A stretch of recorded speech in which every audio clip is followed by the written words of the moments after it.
shape, with health insurance coverage in Nigeria still below 10%. He argued that the current voluntary system has failed, insisting that only a mandatory scheme supported by taxation can ensure universal access to healthcare. Now moving to the internationals, the United Arab Emirates has announced a travel ban prohibiting its citizens from visiting Iran, Lebanon, and Iraq, citing ongoing regional tensions and security concerns. According to the country's Ministry of Foreign Affairs, the decision was taken in response to recent developments in the Middle East, including the broader conflict involving Iran and its impact on regional stability. The government said the move is a precautionary measure aimed at protecting Emirati nationals amid heightened risk across the region. In addition to the ban, the UAE has urged all its citizens currently in the affected countries to leave immediately and return home as soon as possible. Finally, still on internationals, a Ugandan-American man, Christopher Okello Oyum, has been sentenced to death for the brutal killing of 4 young children at a kindergarten in Kampala. The attack, which occurred on April 2nd when he stabbed the toddlers aged between 15 months and 2.5 years at a daycare center before being apprehended while trying to flee. Prosecutors told the court that Oyum had initially confessed, claiming he carried out the killings as a form of human sacrifice to gain wealth. Although he later pleaded not guilty during trial.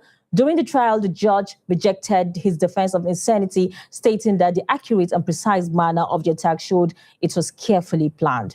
Evidence presented in court included disturbing testimonies from staff and parents, as well as details of his online searches related to violence in school prior to the incident. The court ultimately found him guilty on multiple counts of murder and sentenced him to death. Now moving on to our next segment with Hadiza Galadima, and that would be business news.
Hadiza, on you.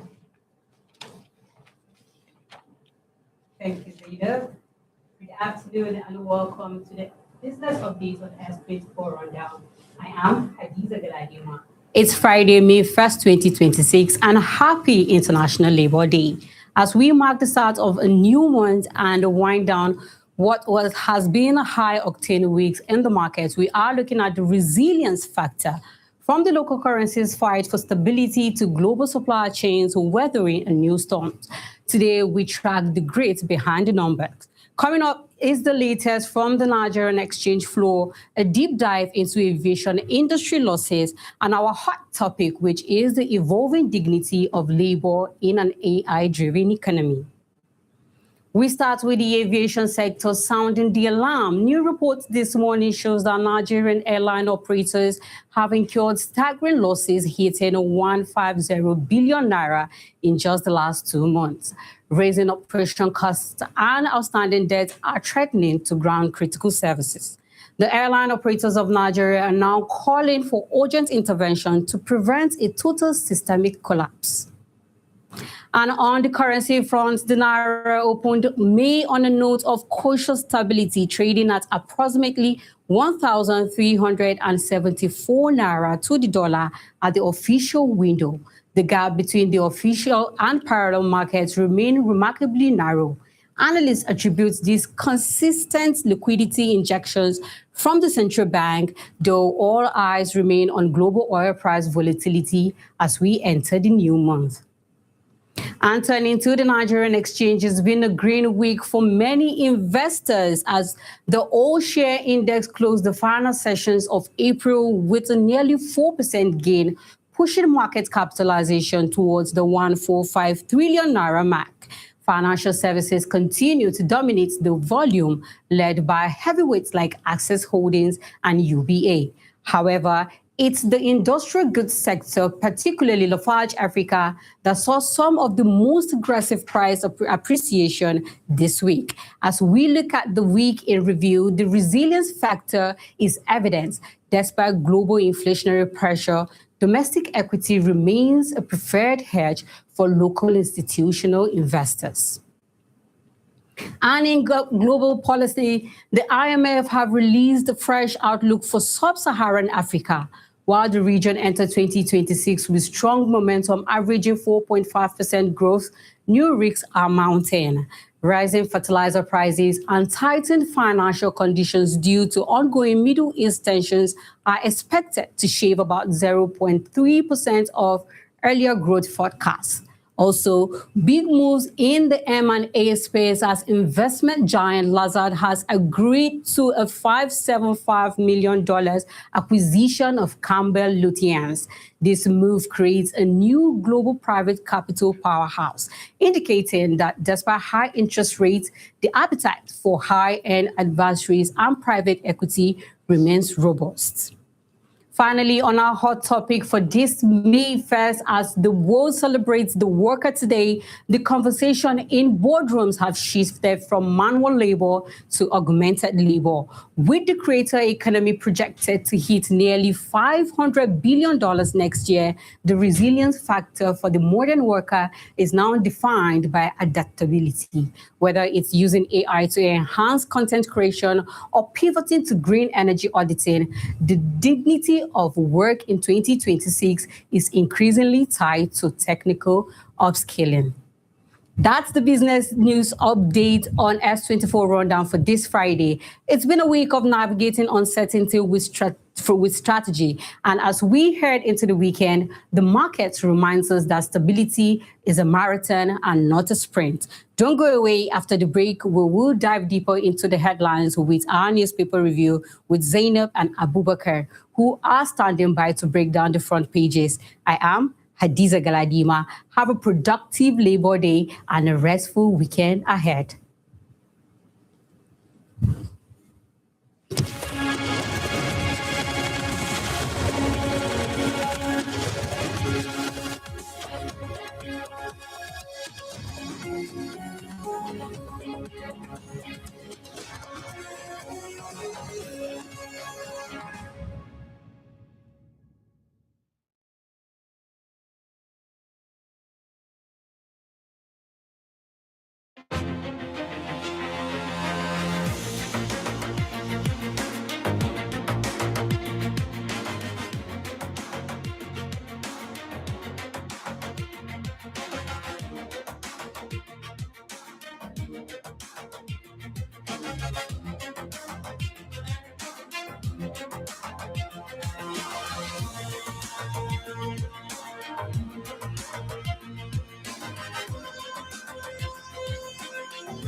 Welcome back from that break, and thank you so much, Hadiza Galadima, for the business news. Now, next is our newspaper review, and I'll be doing this as usual with Abubakar Turaki. Hello, Abubakar.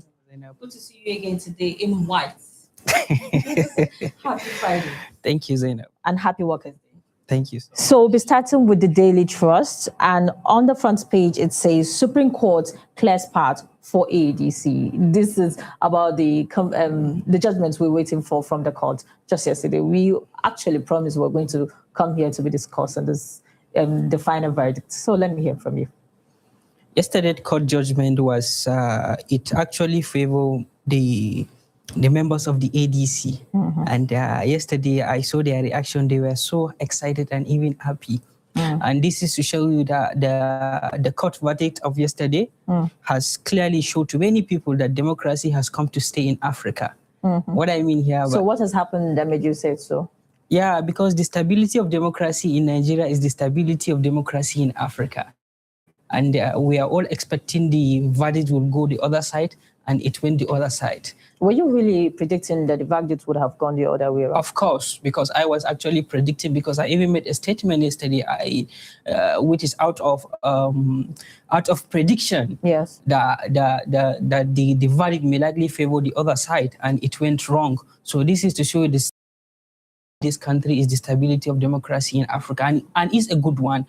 Judiciary as an arm of government, it's supposed to be independent, free from any external forces. It has to give its own verdicts. So the ADC, the David Mark faction, have finally won. Yeah. They are now the democratically and legitimately recognized faction of the ADC. And due to that verdict, in fact, even yesterday, INEC have even brought a David Mark faction into their own portal. So they are now they are now the legitimate members of the ADC. And I have seen the other faction, they were even complaining. They are even saying that the Nafi faction, saying that most of the report, I think the journalists they did not report the court I wanted to come into that. My question now is, since some people are coming out to ask to say that the verdict was not actually what was actually announced yesterday, do you think this is the end of the court judgment? Does this final statement shows that this is the end and that will be all? Because just like you said, the nephew faction came out yesterday to say that what was reported by so many media platforms was not right, and he was supposed to be the actual, Where is he going to go? A Supreme Court verdict is the last stage where people call it Kotum Allah Isa. Where is he going to go? They only have a way of amicably find. There's what we call truth and reconciliation. It is obvious that Nafi, what he's doing, he's just doing based on interest, because to many Nigerians. Why are you thinking Nafi is doing based on interest? Because I've heard some, criticism from you guys about his language and all of it. Do you think that is enough to criticize him and just actually color him with the color that he's just doing it based on personal interest? ADC? Yes, I'm aware. If to say that, for example, I'm a member of ADC, taking myself as an example, I will not even listen to what he's saying, because they are what we call political jamboree. What does that mean? Coming into a party in order to destabilize it. Do you think that is what Nafi is doing? You are with the ADC, but behind the scene, you are working for other people. That is what people are alleging Nafi of doing. Because in a situation whereby you have prominent politician that has been in this country's politics for almost 60-something years, the likes of Atiku, Obi, Amechi, Rauf Arebesola, Bolaji Abdullahi, Konkoso, and many more. And you, Nafi, but when did you even join the political system? So are you saying Nafi is not enough to even contest, to even be like a party leader? No, he's a Nigerian. Yes. He has the legal backing to do that. And exactly. He has been parading himself that he's competent to do that. But I doubt the credibility of Nafi, because somebody that cannot be able to grant a press interview in an official language, what do you expect? We've had so many disappointing interviews from our leaders, so I don't think Nafi is the first. That should not be the only. No, I'm giving you one feature. Okay, that is one feature from so many of his wrong feature for not being the leader. Okay, so are you saying in a nutshell that Nafi is just a distraction to the party? Then I don't want to speak so much on that aspect. Okay, but members of the ADC are there, and subsequently, we have been seeing their comments, and they have been disengaging and disassociating themselves from what Nafi Ubala is even showcasing. In fact, even yesterday after the court verdict, even though police have debunked that statement, they said that his house was set ablaze, even though it was just a fabricated social media post. Was that a fabricated? It was a fabrication, because I saw Gombe State Police Command they reported that that was just a fabrication. And I felt this is the right time for ADC to put their house into order, because we Nigerians are approaching 2027 election.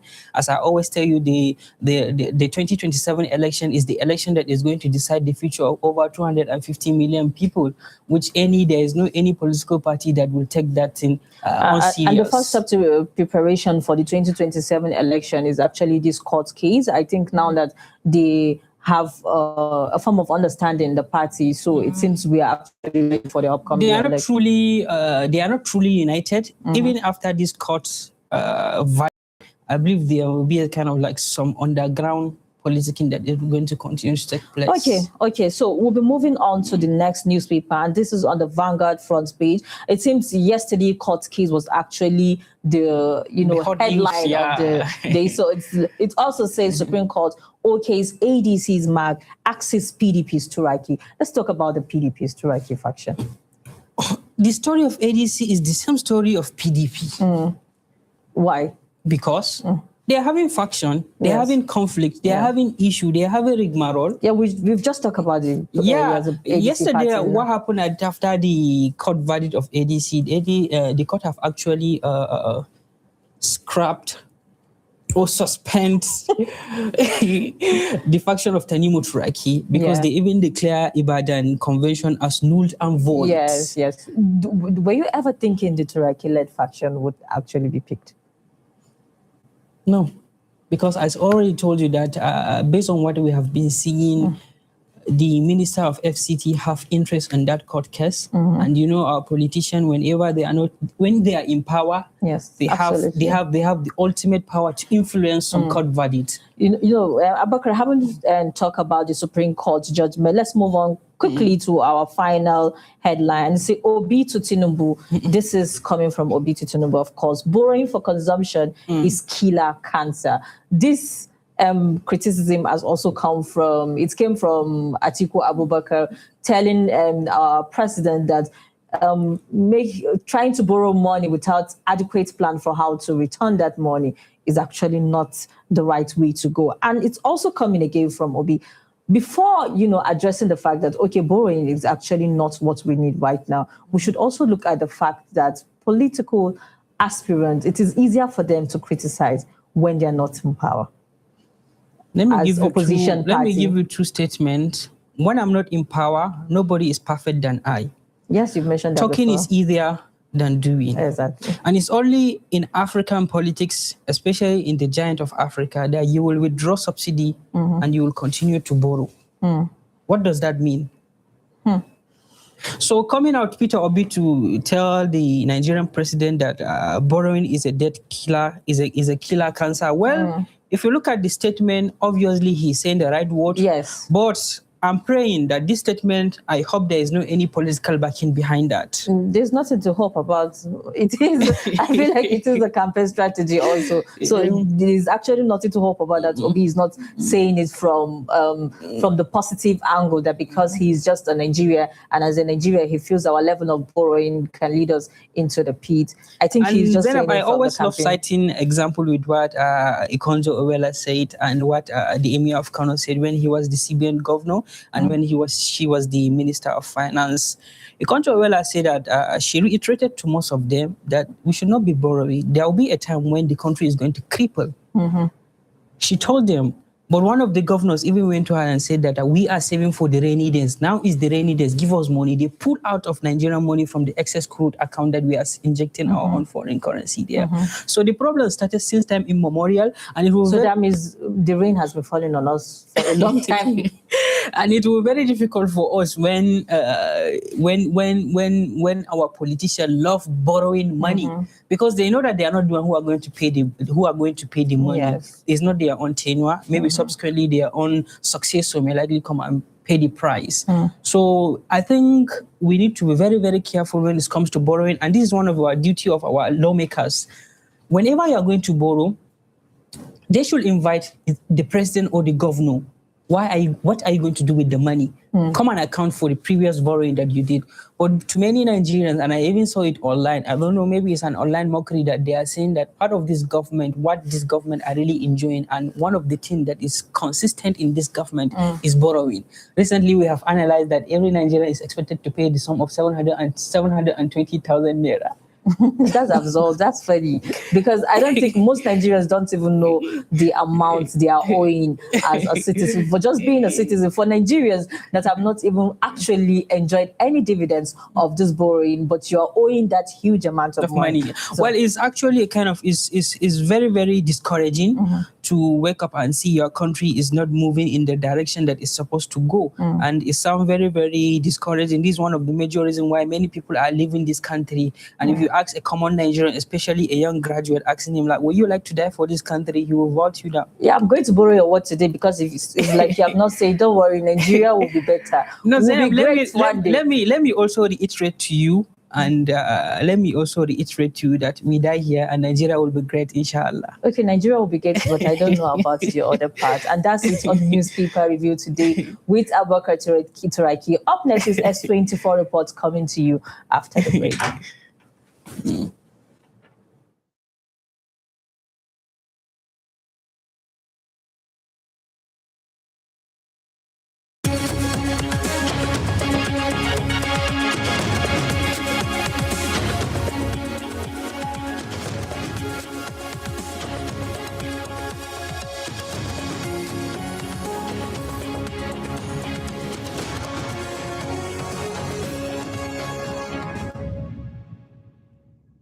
Today, people show up across the country every day to keep the wheel spinning. Let's hear from the workers what it really means to them. Well, it's supposed to be a celebrating day for every worker, even the ex-workers. But it seems things are not moving the way we expected it to move. People are not happy with the Workers' Day. Nothing is happening. You can see Federal Secretariat very scanty, just like a football field that they have finished playing the ball, which normally this place is supposed to be very, very busy. You cannot even pass here with a vehicle. But now, see, spaces all over. So actually things are not working the way we want it. It means a lot to workers. One is the day that workers, it means a lot, liberate themselves. One, from colonial era, that workers then liberate themselves. Workers from colonial has a little value than what it was when we were in a slave era. You know, has before value than worker doesn't have a say. We are in a, but today, you know, as a worker, you have some say rights. But today, beside the companies, will I call it others are regulation or whatever, beside, but your personal right, will I call it others, that it should not be trampled upon. But, and that is the essence of Workers' Day. Right. And that's why we have that issue, Nigerian Labour Congress and other Congress. And that's fighting for the rights of the workers. Worker Day, my name is Matter. A day we set aside to appreciate and honor all workers around, I don't know if it's just Nigeria or around the world, appreciating their effort, appreciating what they do to help the society, and honoring them around the world, just their effort, telling them thank you for all they do, and we see their efforts in making the society and making Nigeria at large great. Day, it's an important day for workers like me, 9 to 5 and all of that. So it means a lot. It's a day we get to we have to ourselves and get to do whatever we want for ourselves without having to worry. Our public holiday, that's basically it. Workers' Day is just public holiday, day where I don't work. So that's basically it. It's a day for rest and, of course, public holiday. I want more and more. That is what Workers' Day means to them, celebrated every 1st of May to honor the resilience and contributions of workers everywhere.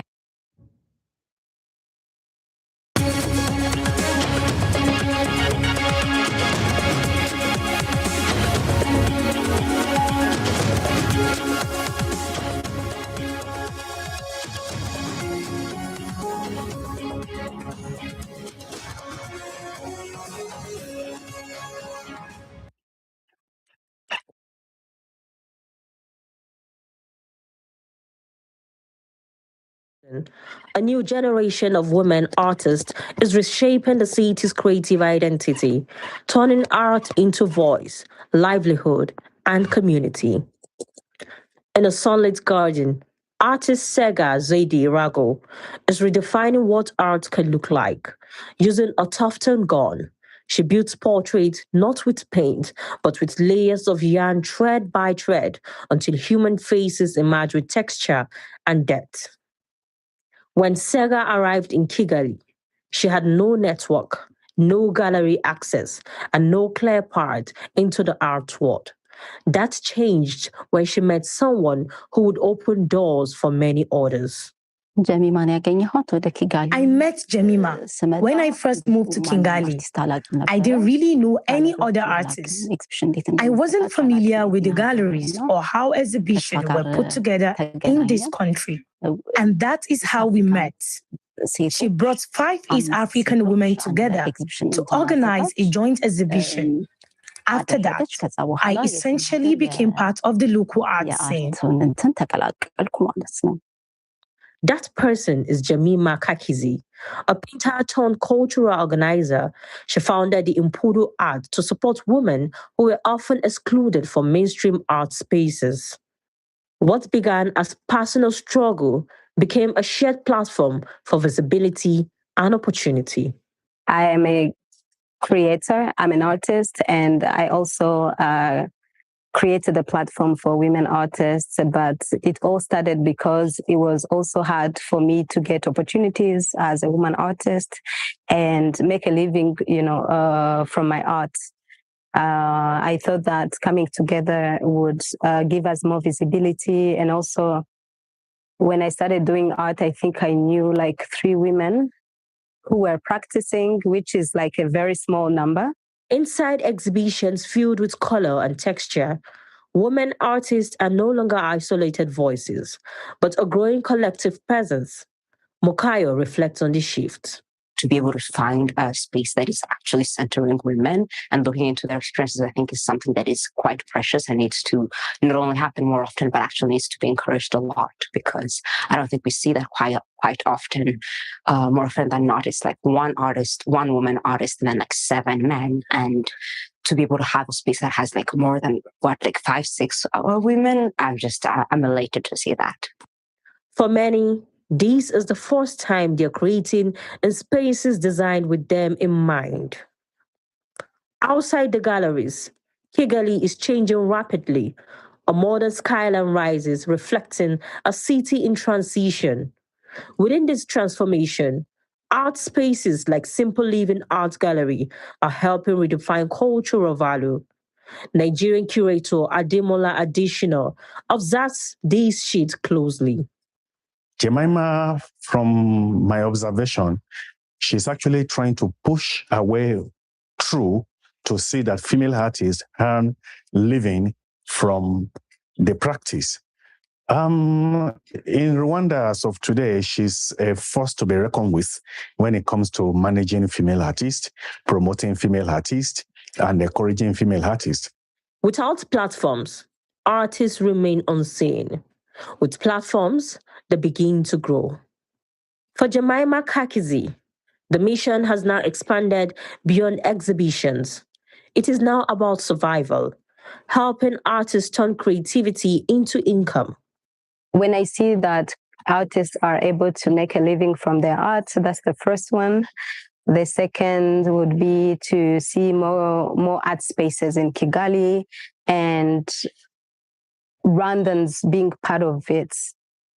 Because now things are changing, and I'm very happy to see that Rwandans are buying even artworks. They're collecting. There are not many, but it's something that has started, which wasn't there when I started doing art. Slowly, a cultural shift is emerging. Rwandans are beginning to collect local art, invest in it, and value it differently. African artists, especially female artists, to make a living, first thing is to give them a platform. Actually, living out of art, especially fit. But nowadays, when they are given platform, from there they will begin to grow. In Kigali, art is no longer just expression. It is structure. It is livelihood. It is community being rebuilt. And at the center of this change are women who are no longer waiting for space. They are creating it.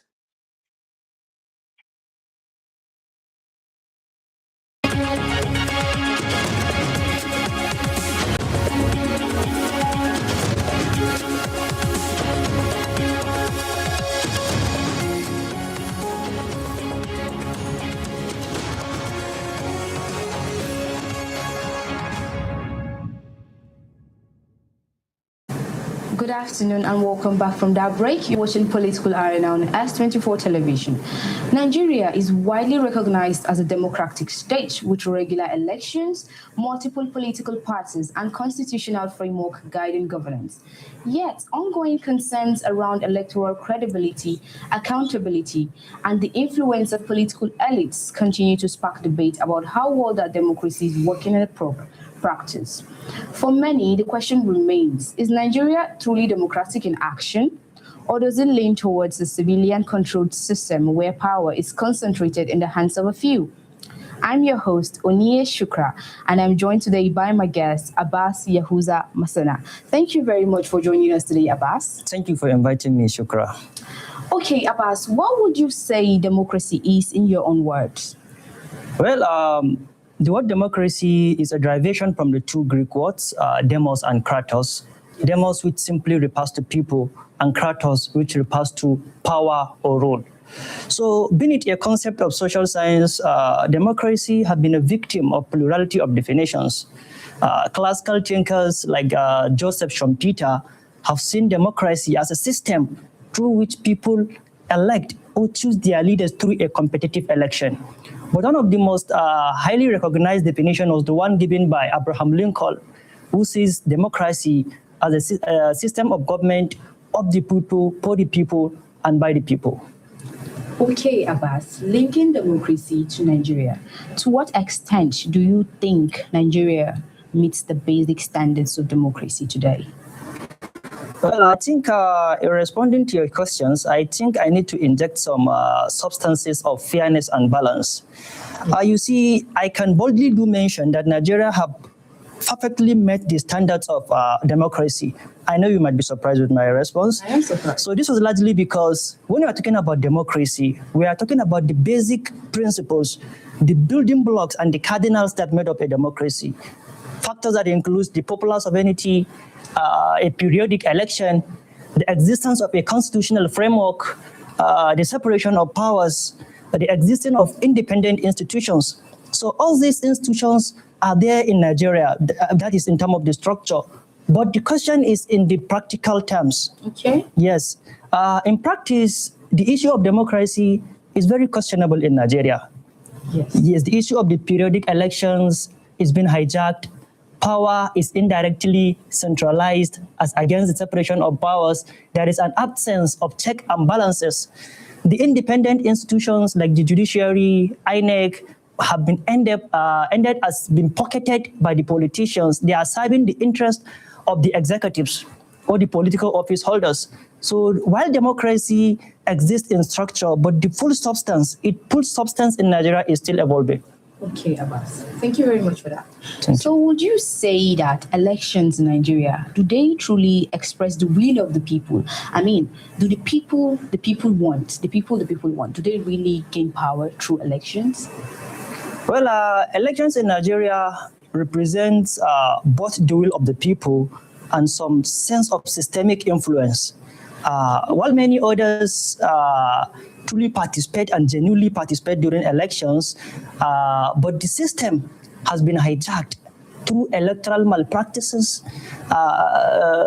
Like just put into consideration the issue that of primaries, APC primaries, instead of the political party to give a chance for the people to know who are the actual candidates, but the candidates end up appearing as what? As consensus candidates, which is very, very undemocratic. The selection of candidates has been hijacked by some, what we call them, power moguls, you understand? So election in Nigeria, at some certain extent, represent the will of the people, but there was a large substance of elite interference. Okay, there is a large so in summary, yes, large substance of elite interference. People in power interfering. Yes, actually. Okay, so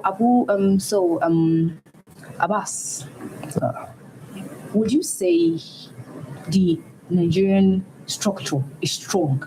The judiciary, the legislation, and the electoral commission in Nigeria. How strong would you say it is? Well, just like I've mentioned earlier, yes, these institutions exist structurally, okay, but the issue of their strongness is an invitation to ask a lot of questions. Take example. Deep into a lot of things. Yes, there are a lot of potholes. Take for example the Independent National Electoral Commissions, a commission that's supposed to be independent and being shouldered with the responsibility of conducting periodic elections in Nigeria, yes, at both the state and the federal level. So just of recently, the president appointed a lawyer by name Josh Amopitan to spearhead that particular institution. Yes. There were a lot of speculations and calls online concerning the incompetence of that person. Many other people are regarding him as completely and absolutely partisan. Meanwhile, he is currently on bed with the ruling party. He is a loyalist to the president. So in that kind of situation, how do you expect that institution to be independent in its affairs? I doubt it will never do. Abbas. Yes, Shukra. You say he's a partisan. How can we prove that he's a partisan? Go and check his postings on X, formerly known as Twitter. He made several postings supporting Asuwaji Bola Ahmed Tinubu during the 2020 elections. And there is not any clear evidence that Amopitan is no longer a card-carrying member of APC. So in such a scenario, we cannot truly justify that INEC could be as independent as it's supposed to be. For if you are elected by somebody, you ought to be loyal to the person, don't you? Not really. That's on my own case. Okay. Yes. Your own personal. I will discharge it the way the Constitution have set it to be. Okay. So would you say the power is still in the hands of the people, as democracy says, or the power in Nigeria now is now concentrated in the hands of the elites? Well, power in Nigeria is concentrated on the hands of the elites. Okay. That is its existential reality. Okay. Yes, the people no longer have even the right to exercise their franchise right of voting.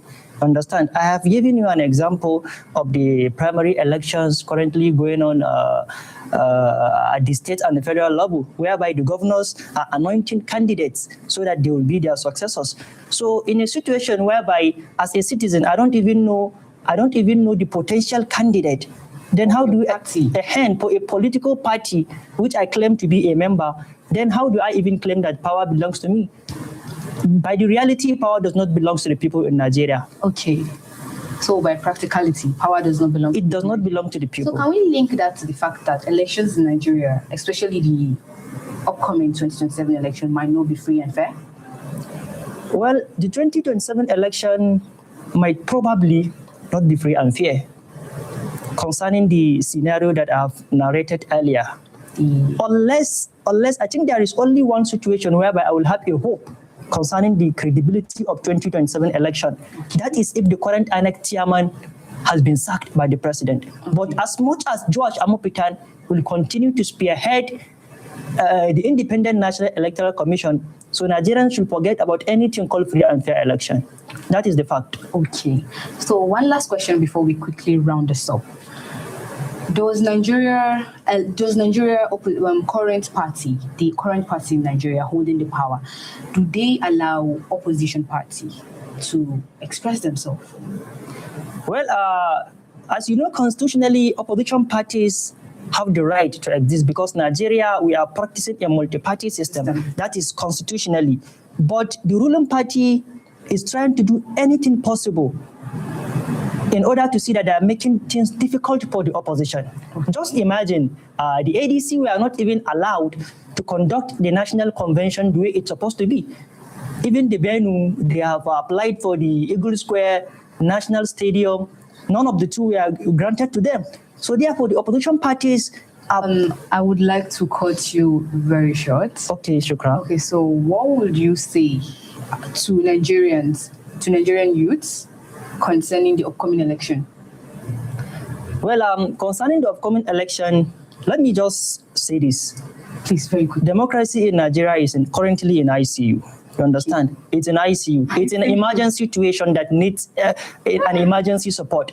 So, and it is the responsibility of each and every citizen, ranging from the youth and the elderly, to do everything possible to ensure that we save democracy. Okay. Yes, and concerning the upcoming 2027 election, I'm calling on the youth to try and participate fully. Okay. Let each and every person exercise his constitutional right. We'll vote them out by Almighty will. Okay. Thank you very much, Abbas. Thank you, Shukra. And thank you very much for joining us on Political Arena today. We look forward to seeing you next time.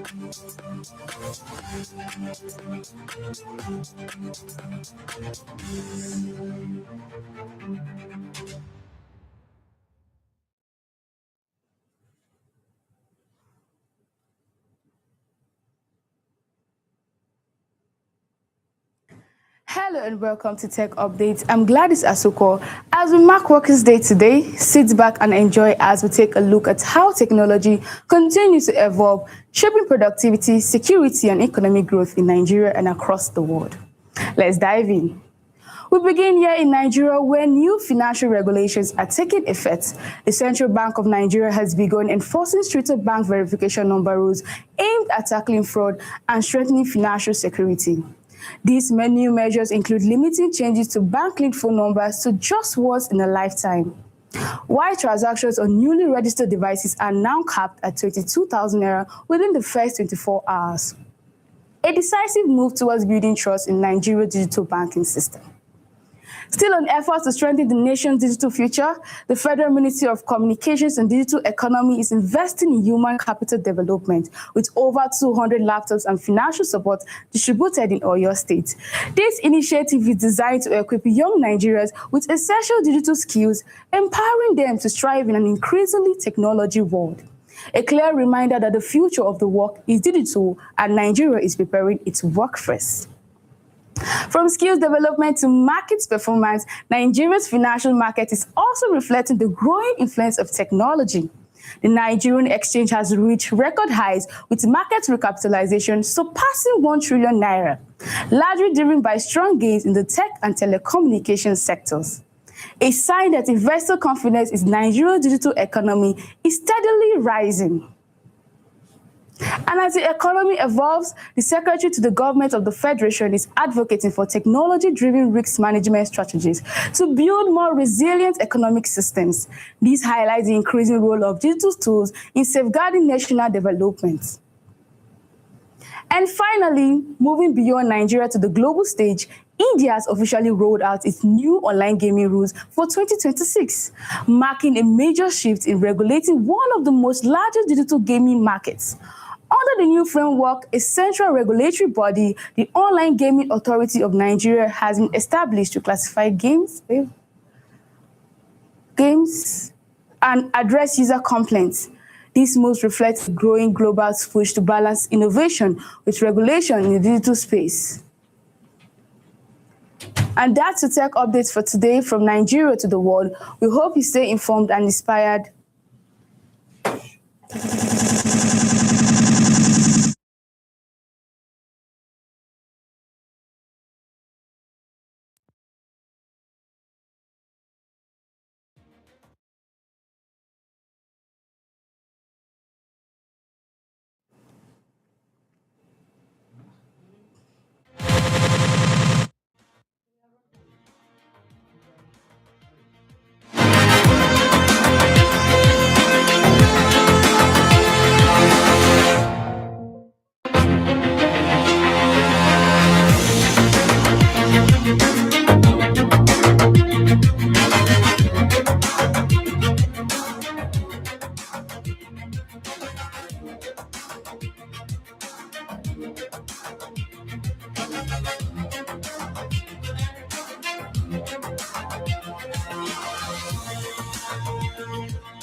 you.